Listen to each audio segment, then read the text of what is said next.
प्यारे बच्चों, कैसे हो आप सब। उम्मीद करता हूँ बहुत अच्छे से होंगे।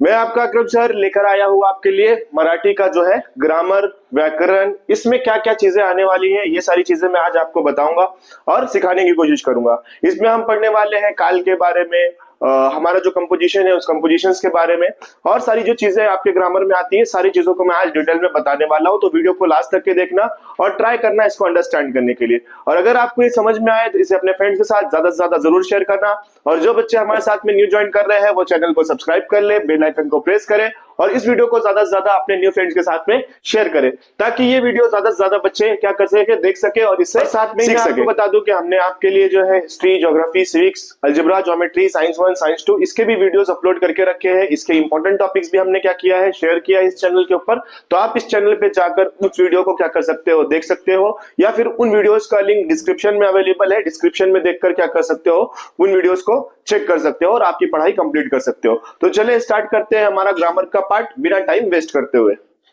अब इसमें सबसे पहला जो ग्रामर का पार्ट आता है बच्चों, वो होता है कार्ड। आपको पता होगा कार्ड क्या होता है। कार्ड मतलब tenses, present tense, past tense, future tense. जमाना आपने पढ़ा होगा, जमाना हाल, जमाना मुस्तकबिल, जमाना माजी। तो जमाना जो हाल होता है, जो प्रेजेंट टेंस होता है, उसी को हम कहते हैं वर्तमान काल। जो हमारा जमाने माजी होता है उसको हम क्या कहते हैं, भूतकाल। ठीक है। और जो हमारा क्या होता है, फ्यूचर होता है, उसको हम क्या कहते हैं, भविष्य काल। इस तरह से 3 कार्ड होते हैं। तो इन कार्ड को पहचानने का सिंपल सा एक ट्रिक मैं आपको बता रहा हूं। ये ट्रिक आपको क्या कर लेना है, मेरे साथ में लिख लेना है और इसको हमेशा याद रखना है। ठीक है।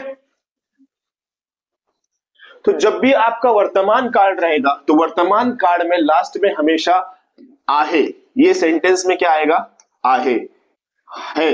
जैसे हमारा हिंदी में होता है ना है, वैसे मराठी में क्या रहेगा, हमेशा आहे आएगा।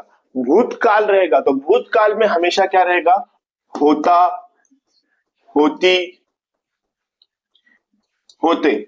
इस तरह से हमारे हर सेंटेंस के लास्ट में ये वर्ड्स आपको देखने को मिलेंगे, किसमें, भूतकाल में। और अगर आप भविष्य काल देख रहे हो तो भविष्य काल में ज्यादातर जो रहेगा आपको देखने के लिए रहेगा र या फिर ल। ये जो वर्ड होता है ये मतलब लास्ट में हमें दिखेगा। या फिर अगर दूसरा कोई वर्ड है तो करिल, करन, जाइल, होइल, होतो, इस तरह से लास्ट में आपके पास क्या रहेगा, सेंटेंस रहेगा। तो ये जो है इसको आप क्या कर लो, लिख लो, ताकि आपको समझ में आ जाए। एक सिंपल सा जो ट्रिक है, ये ट्रिक आपको समझ में आ जाए कि सेंटेंस के लास्ट में अगर ये वर्ड रहेंगे तो ये वर्ड के बेसिस पे हम क्या कर सकते हैं, सेंटेंस को जज कर सकते हैं कि ये सेंटेंस कौन से वाक्य के है, भूतकाल है, भविष्य काल है या हमारा वर्तमान काल है। ठीक है। तो जल्दी से लिख लो इसको। ठीक है, लिख लिया। अब इसके ऊपर से हम कुछ क्या कर लेते हैं, सेंटेंस देख लेते हैं। जैसे अब यहाँ पर हमारे पास में वर्तमान के वाक्य है। वाक्य में क्या दिया है, मी अभ्यास कर तो मैंने आपको लास्ट में बताया, क्या बताया कि लास्ट में तो ती ते आएगा, आया कर तो। ठीक है।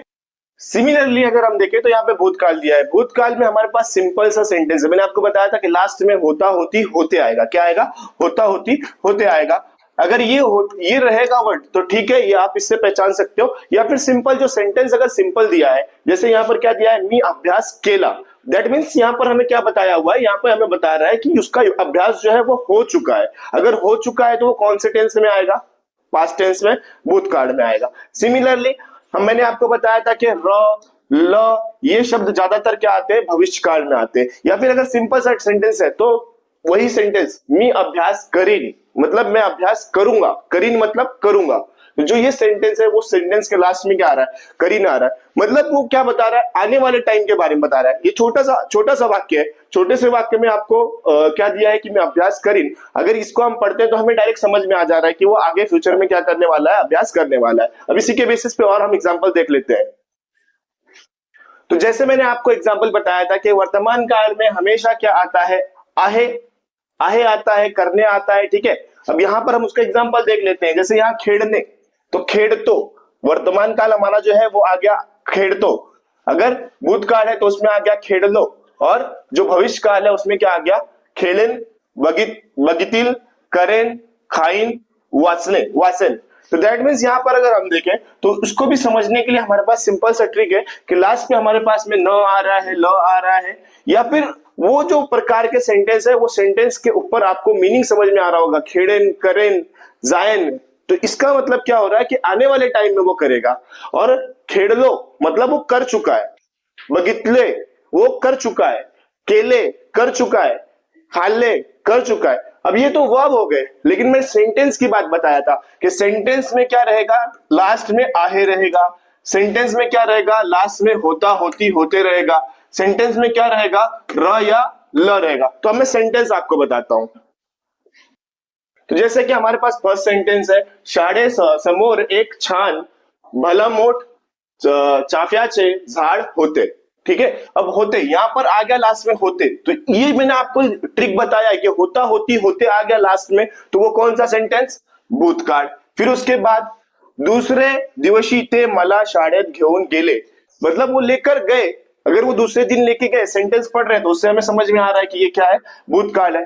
अब मैंने आपको बताया था कि वर्तमान काल में आहे इस तरह का सेंटेंस आएगा। तो वर्तमान काल देखो, शिकलेले कधीच विसरत आले नाही, जो भी हम सीखते हैं वो कभी हम भूलते नहीं है। तो ये भी हमारा क्या हो गया, सेंटेंस वर्तमान काल हो गया। आता चिंदी नावाची चिमनी उड़ून जाणार, मैंने आपको बताया था कि र या फिर ल जो सेंटेंस में ज्यादा आता है लास्ट में, वो क्या होता है, भविष्य काल होता है। ये वो बच्चों के लिए मैं बता रहा हूं जिनको सेंटेंस समझ में नहीं आता है कि किस तरह से उसको हमें लिखना है, तो उसके लिए ये ट्रिक है। जो बच्चों को सेंटेंस समझ में आता है उसको ठीक है, वो उसने सेंटेंस पढ़ा, सेंटेंस पढ़ के उसको समझ में आ जाएगा। तो ये जो ट्रिक है, ये ट्रिक जिसको नहीं समझ में आता है कि ये कौन सा होगा, भविष्य काल होगा, वर्तमान काल होगा, या फिर हमारा क्या होने वाला है, भूतकाल होने वाला है, तो उनके लिए ये ट्रिक है। वापस से भूतकाल के लिए होता आ गया, न होता त आ गया लास्ट में। फिर उसके बाद वर्तमान काल में लास्ट में आहे आ गया, फिर वापस त आ गया, दैट मीन्स वापस से क्या हो गया, भूतकाल हो गया, है ना। सॉरी, क्या आ गया यहाँ पर, ये भावंडे काही पथात कटाशाने पड़तात, ये वर्तमान काल है, क्योंकि ये सेंटेंस अगर हम पढ़ेंगे तो सेंटेंस में हमें बता रहा है कि वो कभी भी इस तरह के कंडीशन में क्या होते हैं, भागते नहीं है। तो वो जो बता रहा है कंडीशन के बारे में बता रहा है, जिसके बेसिस पे ये क्या है, वर्तमान काल है। भविष्य काल में अगर हम देखेंगे तो वापस से क्या आया है, लास्ट में र आया है। तो कमालीचा निराश झाला। अब यहाँ पर अगर हम देखें तो वो क्या हो चुका है, निराश हो चुका है। अगर हो चुका है तो उसके लिए क्या आएगा, भूतकाल आएगा। तो इस तरह से सेंटेंस को हमें क्या करना है, पहचानना है। और पहचानने के लिए मैंने आपको ये क्या दे दिया, यहाँ पर कुछ ट्रिक दे दिया है, जिस ट्रिक के बेसिस पे आप क्या कर सकते हो, सेंटेंस को पहचान सकते हो। ठीक है, अब इसके बाद एक क्वेश्चन और आता है कि कोई भी आपको सेंटेंस दिया है, उसके सेंटेंस के आगे लिखा रहता है इसको भूतकाल करो, भविष्य काल करो, या फिर वर्तमान काल करो। तो इसको कैसे करना है, जैसे यहाँ अंगनात गुरे गाई माशी होत्या। अब इसको अभी क्या बोल रहा है, भविष्य काल करने के लिए होत्या।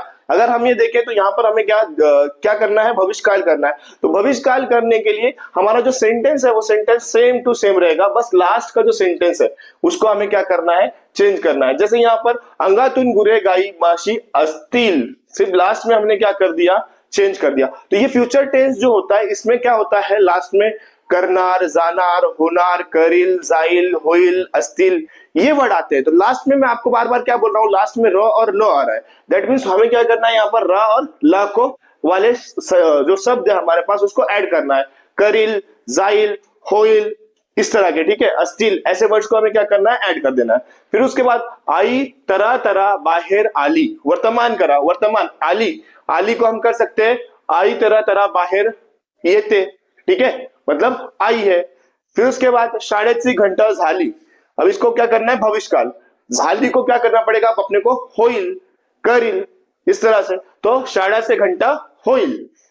फिर उसके बाद मी ते कागद घेऊन बाहेर पडले। अब ये जो सेंटेंस है इसको हमें वर्तमान काल करना है। पढ़ले मतलब अपन पढ़ले को क्या कर सकते हैं, पढ़ते, ठीक है, सिंपल सा, मी ते कागद घेऊन बाहर पढ़ते। इस तरह से आपको क्या करना है, जो सेंटेंस है उन सेंटेंस को आपको कन्वर्ट करना है, जो सेंटेंस आपको गिवन रहेगा। तो यहाँ पर कुछ एग्जांपल्स के लिए आपको क्या दिए हैं, क्वेश्चंस दिए हैं। ये क्वेश्चंस को आप क्या कर लो, स्क्रीनशॉट ले लो या फिर वीडियो को पॉज करके लिख लो।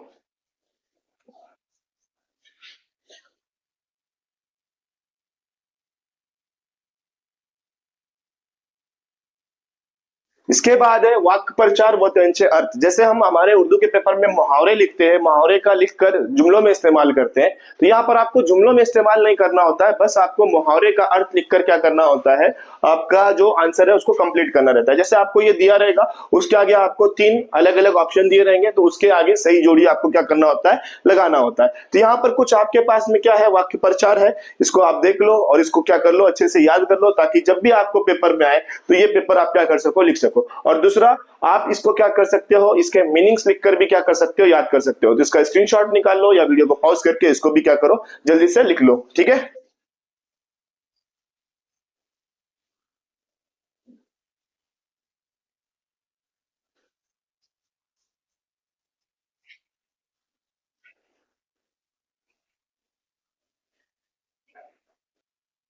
नाउ नेक्स्ट, अब हमारे पास में कुछ वर्ड्स रहते हैं जिसके हमें क्या करना होता है, समानार्थी शब्द लिखना होता है, उसके हम मानी अल्फाज लिखना होता है।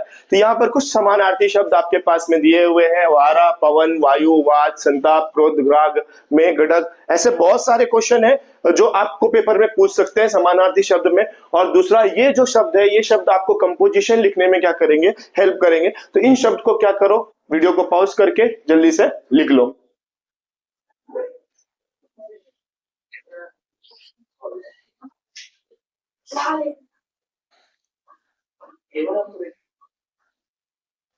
अब इसके बाद जो क्वेश्चन आता है, ये क्वेश्चन ऐसा है कि कोई आपको शब्द दिया होता है, उस शब्द से आपको 2 से 3 शब्द क्या होता है, बनाना होता है। जैसे वजनदार, तो उससे आप बना सकते हो, वजन बना सकते हो, दार बना सकते हो, दान बना सकते हो, जन बना सकते हो, वन, वर। दैट मीन्स आपको ये वर्ड्स यूज करना है, जरूरी नहीं है कि उसकी जो सीक्वेंस है वो सीक्वेंस आपको यूज करना है, ठीक है। वजनदार, इसमें व और ना मिला के वन बना दिया, ठीक है। उसके बाद क्या बताया, ज और ना मिला के जन बना दिया, व और र मिला के वर बना दिया। इस तरह से हम क्या कर सकते हैं, उससे कोई भी शब्द बना सकते हैं। तो ऐसे शब्द होते हैं, इन शब्दों का इस्तेमाल करके, यूज करके हमें नए शब्द क्या होता है, बनाना होता है। तो ये भी एक इंपॉर्टेंट टॉपिक है, 1 मार्क्स के लिए आपको पूछता है। तो इसको भी क्या करो, वीडियो को पॉज करके लिख लो या स्क्रीनशॉट ले लो इसका।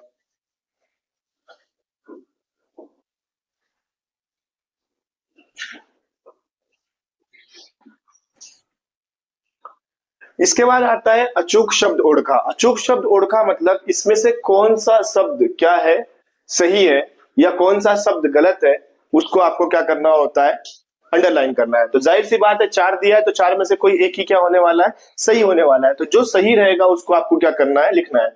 जैसे सारे 4 दिखे हैं, मुख्य अध्यापक 4 लिखा हुआ है, लेकिन इसमें कौन सा सही है, जो सही है उसको आपको क्या कर देना है, या तो अंडरलाइन कर देना है, या तो लास्ट में इस तरह से आपको कंप्लीट से लिख देना है। फिर यहाँ पर उशीर उशीर उशीर उशीर लिखा हुआ है, इसमें से कौन सा उशीर सही है, तो जो सही है उसको आपको वापस से क्या कर देना है, लिख देना है। तो ये अब आपको आएगा कैसे, जब आप ज्यादा से ज्यादा क्या करेंगे, रीडिंग करेंगे। रीडिंग करने से ये सारे शब्द आते हैं। तो यहाँ पर कुछ इसके मेरे पास में एग्जांपल है, वो एग्जांपल्स आप क्या करो, लिख लो या फिर इसका स्क्रीनशॉट ले लो।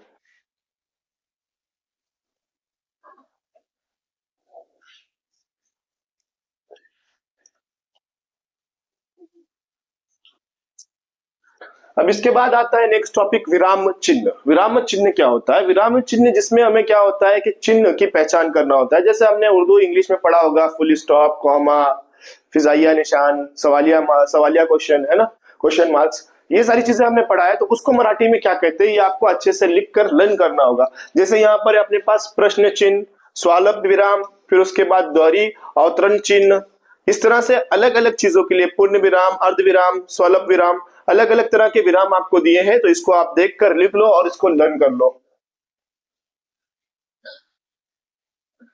पहले ये 3 लिख लो, ये 3 होता है, फिर उसके बाद मैं आगे बढ़ाता हूँ। वीडियो को जल्दी से पॉज करो और ये तीनों को लिखो। कंप्लीट। हाँ, ना अब इसको देखकर क्या करो, लिख लो, चिन्ह और उसकी निशानी को लिख लो, बाकी लिखने की जरूरत नहीं।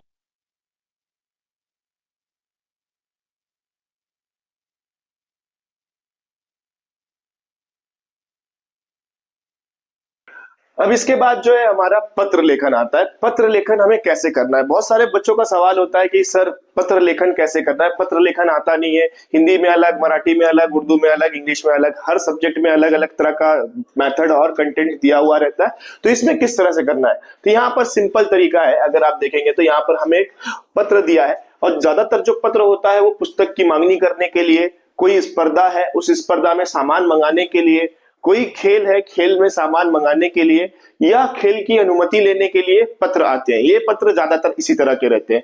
तो हमें लिखना किस तरह से है, हमें लिखना जो है उसका पैटर्न यहाँ पर दिया है, मैं आपको बताता हूँ किस तरह से लिखना है। सबसे पहले हमें क्वेश्चन दिया है कि शाळा व विद्यार्थियों ने संपूर्ण स्वर्ण संधी सफल्या बुक डेपो नाशिक यांच्याकडून माजी राष्ट्रपती डॉक्टर अब्दुल कलाम यांना आगळी वेगळी आदरांजली वाच प्रेरणा दिनी निमित्ती कोणत्याही वचनीय पुस्तकवर 50% सवलत। मतलब कोई भी आप क्या कर रहे हो, एपीजे अब्दुल कलाम के जन्मदिन के ऊपर से हम क्या कर रहे हैं, 50% ऑफ दे रहे हैं। तो आप कोई भी पुस्तक लेते हो तो उसके ऊपर से आपको क्या करना है, पत्र लिखना है। किसको लिखना है, विद्यार्थी या नात्याने स्वतःसाठी तुमच्या आवडची पुस्तकांनी मागणी करणारे पत्र।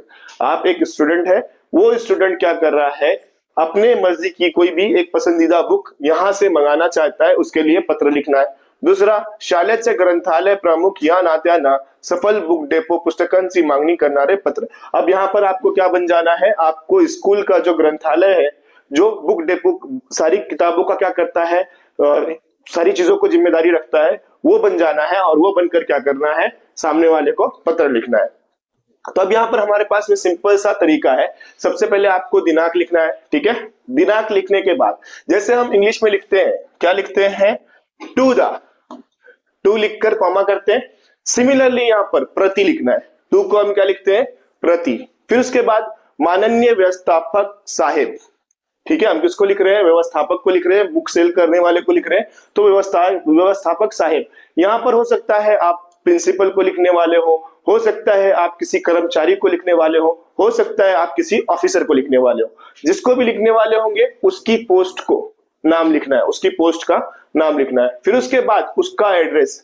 अब यहाँ पर एड्रेस हमें दिया है सफल्या बुक डेपो, तो यहाँ पर हमने लिख दिया सफल्या बुक डेपो मंगलवार पेट नासिक, इसका पूरा एड्रेस। मतलब पहले लाइन में क्या होगा, पहली लाइन में उस स्पेसिफिक बंदे का जो पोस्ट होगा उस पोस्ट का नाम लिखना है, उस पोस्ट के बाद उसका एड्रेस लिखना है। एड्रेस लिखने के बाद विषय पुस्तकाची मागणी करणारे पत्र, मतलब अभी मैं ये वाला लिख रहा हूं तो पुस्तकाची मागणी करणारे पत्र, ये कुछ ज्यादा बड़ा नहीं होना चाहिए, एक लाइन में आपका विषय आ जाना चाहिए। फिर उसके बाद माननीय महोदय, माननीय महोदय, जैसे हम बोलते हैं ना रिस्पेक्टेड सर, तो वहां पे रिस्पेक्टेड सर की जगह पर माननीय महोदय। वरील विषयानुसार आपण अपनास नम्र विनंती की मी JAT हाईस्कूल 9वीचा विद्यार्थी आहे। तो सबसे पहले आपको आपके बारे में एक दो लाइन में क्या करना है, उस सामने वाले बंदे को बता देना है कि मी हे आहे, माझा हे क्लास आहे, यानी जो भी आपका होगा आपके बारे में एक से दो लाइन में डिटेल में क्या कर देना है, बता देना है, जिससे आपकी इंफॉर्मेशन क्या हो जाए, उसको क्लियर हो जाए। तो उसके बाद आपको क्या करना है, उसके बाद में आपको जो आपका मेन कंटेंट है, मेन कंटेंट क्या है, पुस्तकची मागणी करणारे पत्र। तो ये पत्र मंगाने के लिए, ये पुस्तकें मंगाने के लिए जो आप पत्र लिख रहे हो, तो आपको कौन कौन सी पुस्तकें चाहिए, इस तरह का आप उनको एक इंडेक्स बना दो। ये इंडेक्स बना के उनको पुस्तक के बारे में बता दो कि ये पुस्तक मुझे चाहिए। ये इंडेक्स बनाने के बाद आप लास्ट में ऐसा लिख सकते हो, मी आशा करतो माझे हे पुस्तका मला लवकरच भेटणार आहे आणि याबद्दल मी तुमचा खूप खूप काय म्हणतात त्याला, खूब खूब आभार मानतो। इस तरह से आपको लास्ट में एक सेंटेंस दो सेंटेंस लिख देना है। फिर उसके बाद आपका जो है, आपका आभारी करने से पहले आपको यहाँ पर आपका नाम, आपका आभारी लिख के आपका नाम होने के बाद आपको यहाँ पे टिकट और जीमेल वगैरह लिखना होता है, मतलब पिन कोड और पिन कोड के साथ जीमेल, इस तरह से आपको क्या करना होता है, कंप्लीट करना होता है। तो इसका पूरा एक फॉर्मेट है, आप चाहो तो इसको स्क्रीनशॉट ले लो या फिर इसको जल्दी से लिख लो, ठीक है।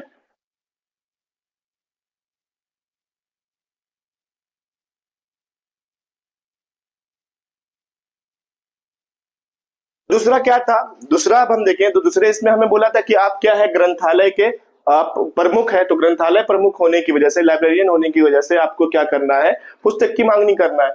तो आपने सेम वापस से लिख दिया प्रति, उनका जो एड्रेस है उनका एड्रेस, विषय ग्रंथालय। अब अपने बारे में बताना है कि मैं स्कूल का क्या हूँ, मेन हूँ, ग्रंथालय का हेड हूँ, मुझे इस तरह की इस प्रकार की क्या चाहिए, पुस्तकें चाहिए। फिर उसके बाद आपके ग्रंथालय का जो एड्रेस होगा वो एड्रेस आपको डालना है। ऊपर आपने क्या किया है, आपके एरिया का एड्रेस डाला है, लेकिन जब आप क्या कर रहे हैं, आप एज अ ऑफिसर लिख रहे हैं तो आपको आपके ऑफिस का एड्रेस लिखना है। ठीक है, समझ में आ रहा है? आपके ऑफिस का एड्रेस लिखना यहाँ पर आपको नेसेसरी है। लास्ट में आपको पिन कोड और आपका जो जीमेल है वो जीमेल लिखना नेसेसरी है। तो इसको भी आप चाहो तो लिख सकते हो। वीडियो को पॉज कर लो और स्क्रीनशॉट लेकर।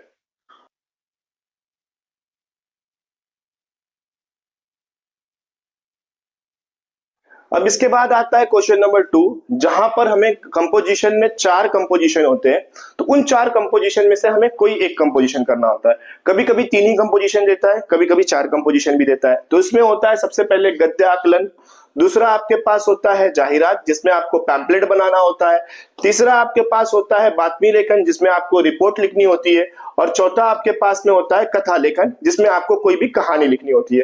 तो इन सब में सबसे इजी जो टॉपिक होता है वो टॉपिक होता है गद्य आकलन। इसमें से आपको 4 प्रश्न ऐसे तैयार करने होते हैं जिसके जो आंसर है वो एक वाक्य में हो और वो सिंपल हो। तो इसको अगर हम देखें तो इसको अगर बनाने का जो तरीका है वो सिंपल सा है। बस लास्ट में आपको क्वेश्चन मार्क नहीं बोलना है, हर एक में आपको क्वेश्चन मार्क लगाना है। क्वेश्चन मार्क अगर आप नहीं लगाओगे, प्रश्न चिन्ह आप नहीं लगाओगे, तो आपका जो आंसर होगा वो आंसर क्या हो जाएगा, गलत हो जाएगा। जैसे घराचं वातावरणातून व्यक्तित्व घडते, माझा कुटुंब संगीत प्रेमी म्हणून मी संगीताचा तलवार वाढलो। फिर उसके बाद सुरांत मांडलेला कविता, भजन, सिनेमाची गाणी यानी मी तानसेन झालो। तो काय झालो ये एक आ गया।